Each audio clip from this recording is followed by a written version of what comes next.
Hello, my fellow speakers. This is Brian, the speaker for the dead, coming to you today with something of a response slash reaction video. I'm not exactly sure how to categorize this, but I was actually asked to do this by a friend who was part of a discussion that we were having through the ambassador's Twitter account.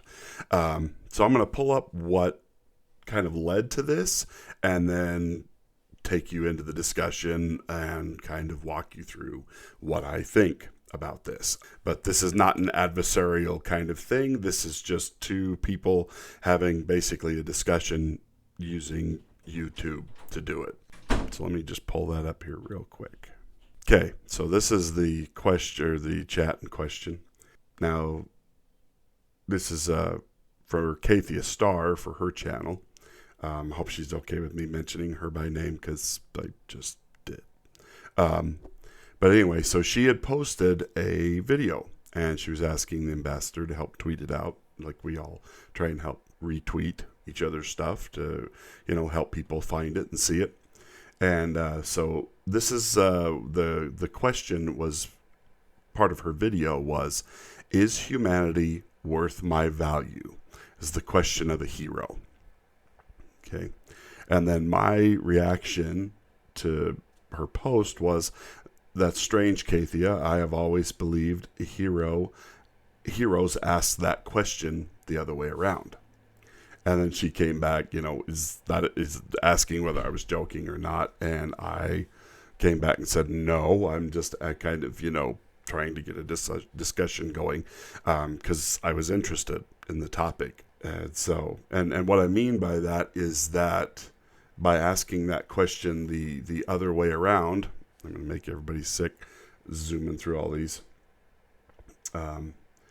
It is usually a hero asks, is he worthy to serve the people?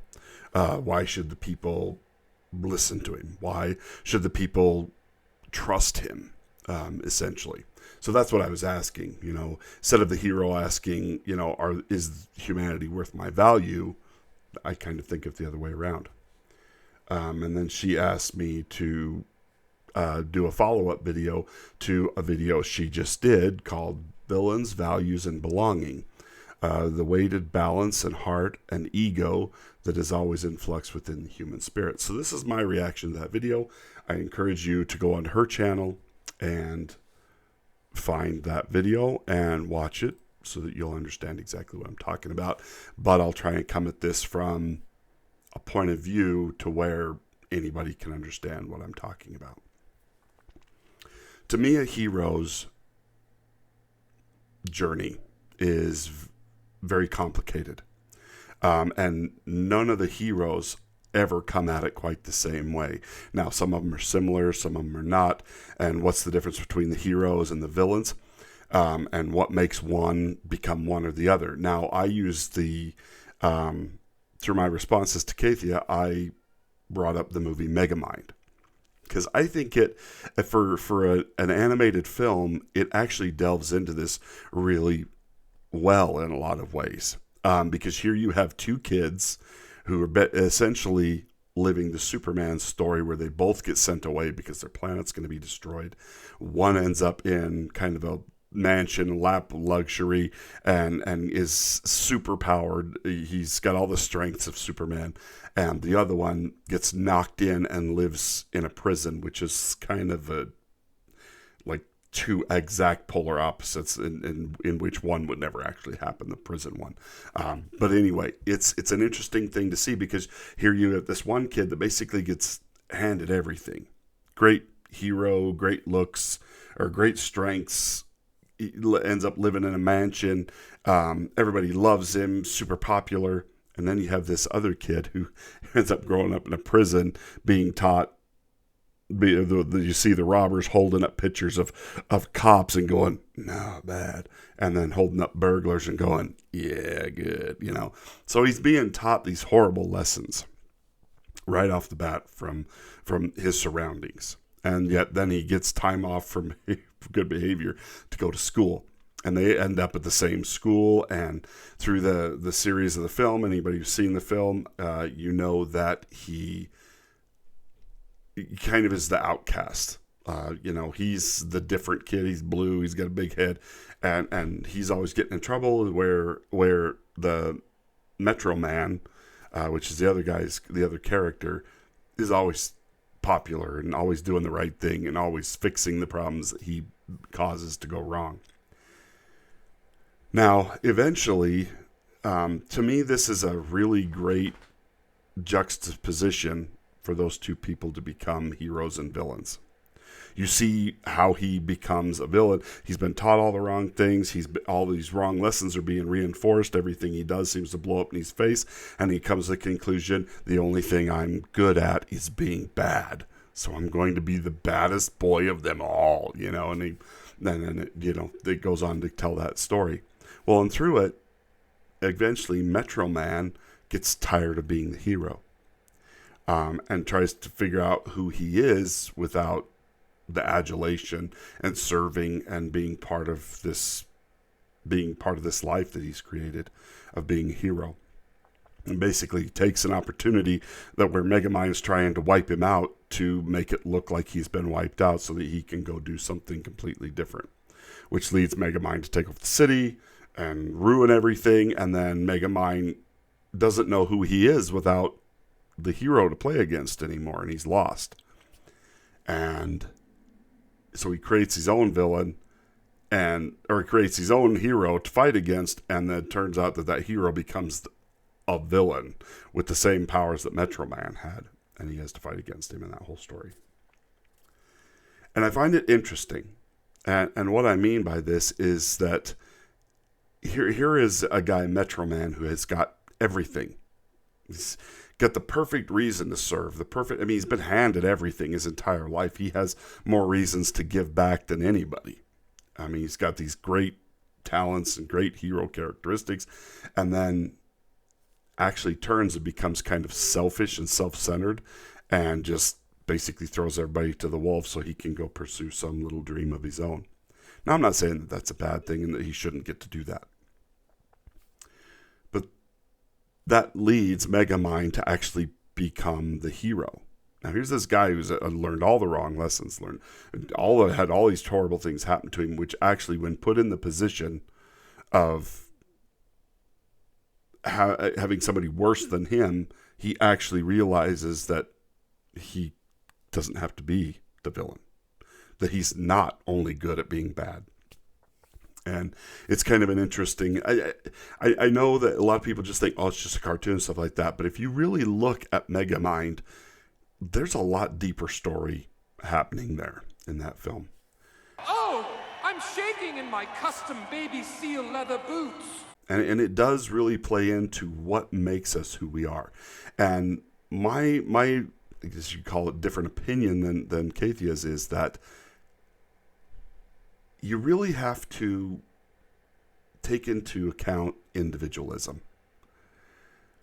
There is no one formula that's going to end up making somebody good or making somebody bad. I've known people that grew up in horrible situations. They were abused.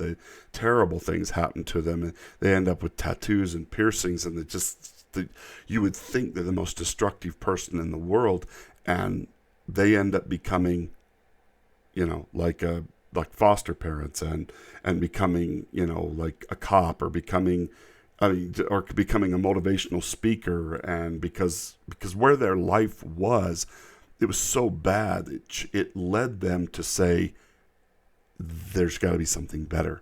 They had every chance and every reason to become a villain in their own life, become a criminal, become this, become that. And they even did make some bad choices, but eventually and ultimately, they become some of the best people out there because they had to struggle and work for it so hard. And then you get other people who are handed everything in their entire life.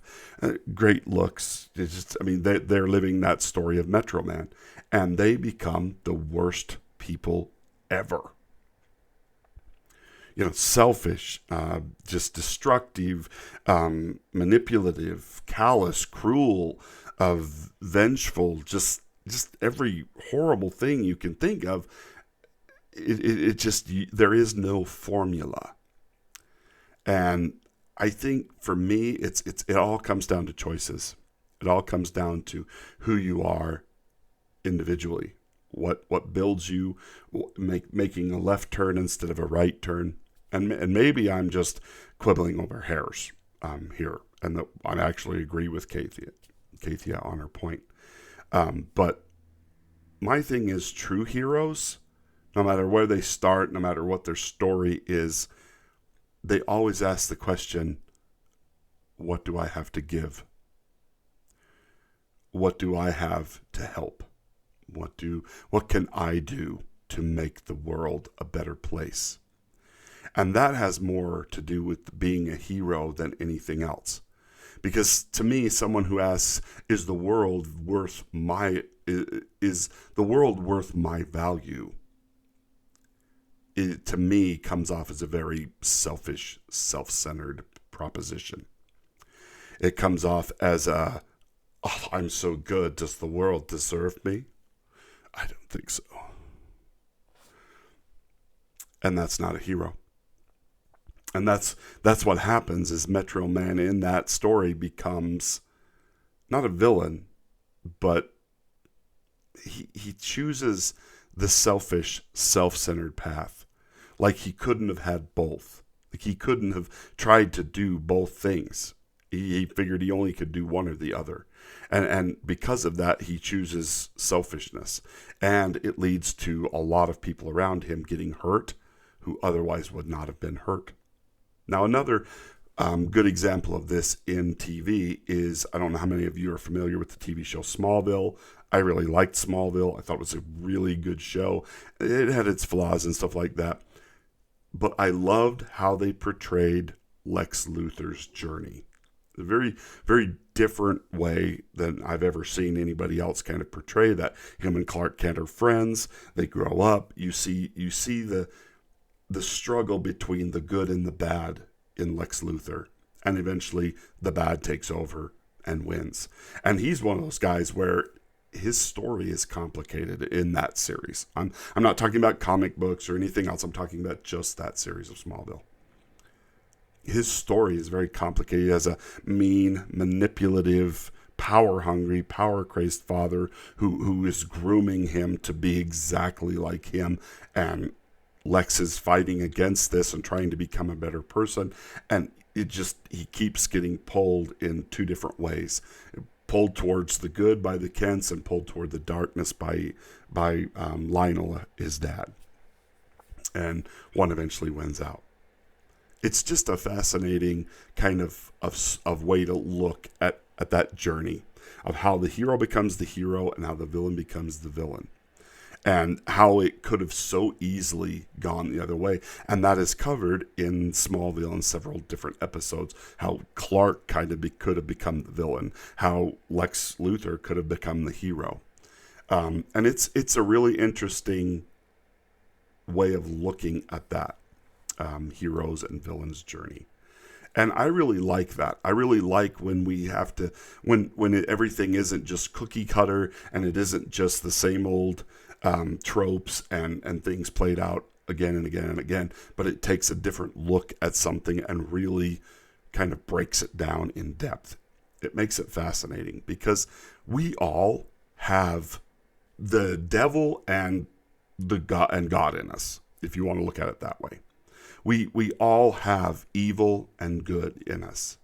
And what we choose to do is largely up to us. Life is, and I'm sure everybody's heard this tired old saying, but life is 10% what happens to us, 90% of how we react to it. And that's not the exact quote, but it's a general idea. There is no formula that you can figure out, except for the fact that goodness is always selfless. There's a reason why the Ten Commandments are the basis and foundation for all Western civilization, because they're timeless moral principles. There's no way you can look at those things and go, nah, we don't need to pay attention to that. Thou shalt not steal. Let's just pretty just self-explanatory. Thou shalt not kill. Thou shalt not commit adultery. Thou shalt not, covet. Thou shalt not. You go through those, and it's just like, if you can argue against those things, well, I want to commit murder. I want to covet my neighbor's wife and sleep with her, too. Then there's something wrong with you, because those are absolute moral absolutes that if you follow those, it leads to a decent, better civilization. So it's just, it really is interesting as to who we choose to be. And the heroes are always selfless, and the villains are always selfish. And so it comes down to choices and individuality. It's very much an individualistic thing for me. There is no absolute either way, except through those fundamental things that are absolute morals. That if you go one way, you're going to go dark, and if you go the other way, you're going to go light. But sometimes those areas get blurred a little bit in people's lives, and they flirt with the darkness before they realize, ooh, I don't want to be in the darkness. I want to be over here. And then you have people who live in the light most of their whole lives, and suddenly there's one triggering event that tips them over the edge, and they just go, none of this is worth it, and they become the worst person you've ever seen in your life. So it is a very complicated topic, and it is a very fascinating subject, and I love films and TV shows and stuff that make you question that, make you think about yourself and about the world, and how did I get here? How did I become who I am? How did that person become who they are? Do I need to feel empathy for them, or do they absolutely deserve what's happened to them? And so it is just, I hope this response is what Kaythia was looking for. As I was thinking about it today, I just kept sitting there thinking, it really is about individualism.